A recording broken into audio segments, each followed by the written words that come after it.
first you should figure out what to attach to here, because I think you should have like a platform on here or something. Maybe like heat gun to remove a layer of plastic. What would the sticks be, do you think? Wires. Oh, as wires? Okay, Yeah. so like... You could like paint the sticks to be wires. I liked helping him at the craft studio. Bye! Hey there, everyone. My kid got this toy for Christmas. After playing it for a while, decided it wasn't really to her taste. I had my eye on it from the minute she opened it. I pounced. Mind if I use this? I said, sure. So here we are. A condition was that she got to help out. And so that's what she's doing here. Giving me very important pins and songs. Never done the rhinestone as rivets technique before. They look pretty on fingernails. They are a pain in the butt trying to get on the plastic. This is also probably, no kidding, the majority of the build time for this build is put it on rivets.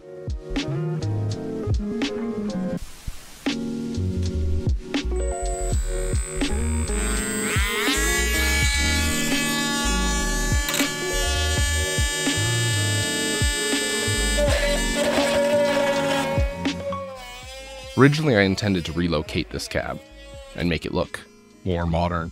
As I played with it and ran out of time, I gave up on that part of the build.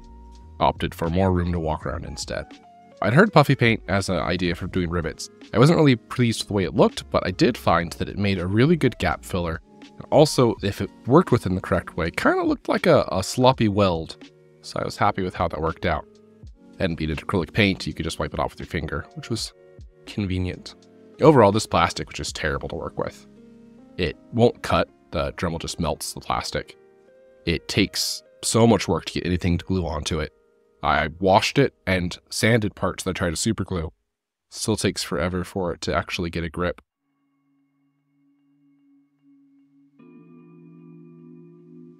One of the first priorities I had for this was to adjust the sense of scale. Being a kid's toy, everything is very oversized, and I wanted to communicate how small, or rather how big, everything actually was. And so I introduced some 3D printing elements to help show how big this thing actually is. I have no idea what that little platform is, with all the computer consoles and stuff. It's like office greebling.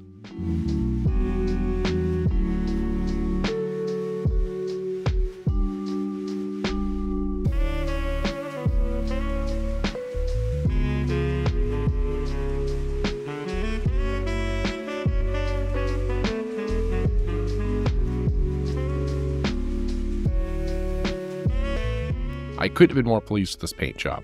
So I accidentally poured in a ton of flow improver, like about half flow improver, half golden paint. And it was translucent, which wasn't the greatest because it required 2 coats. But it behaved exactly like you expect a contrast paint to behave. At first I thought this yellow would be a nice color, just being construction and safety and all that. It was hideous, so I went over it with white. The nice thing is the white was not fully opaque, and so some of that warm color came through the white, gave it a lived-in concrete look.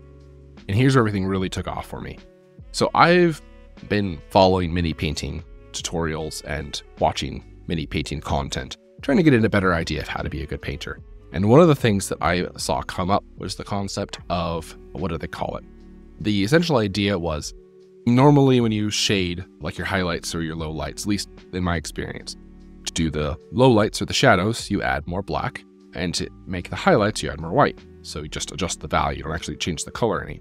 A suggestion here that I saw was to make the highlights 1 step warmer on the color wheel.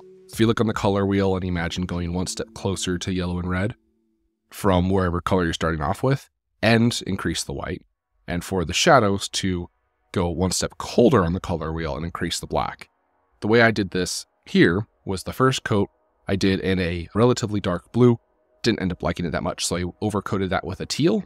Accidentally created that effect because I made the mid-ground, or the main paint color, teal, and then 1 step colder is more blue from teal, in like the recesses and cracks and shadows and so on.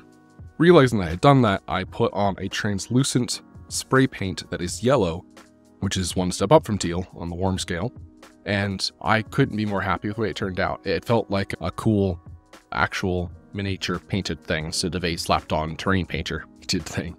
First time doing Rust, was really pleased that turned out. This is a perfect hack and slash craft sort of effect. You just slap stuff until it looks right. I used orange, I used brown, I used raw sienna, and then just varied how much of it was in where.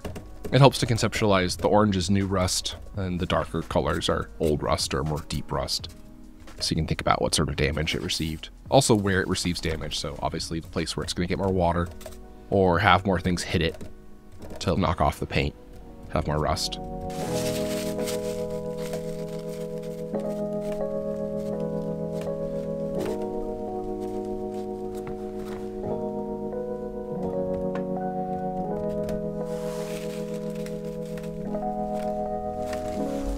And then I got to use this fun toy, the chrome marker.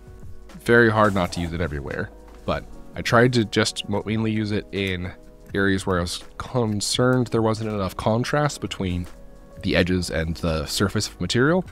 Areas where I expected the metal to wear from frequent use, because I wanted this crane to be still in use, just in poor repair. And also areas where it had recently damaged, right where the new rust orange spots where I tried to give a touch of chrome.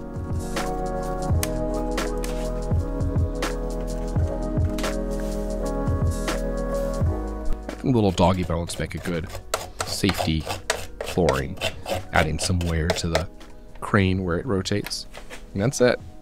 A lot of ideas on this one that didn't work out. The simple parts were the parts that worked best. Let's send it for a spin. Hope you all enjoyed, and I'll see you next time.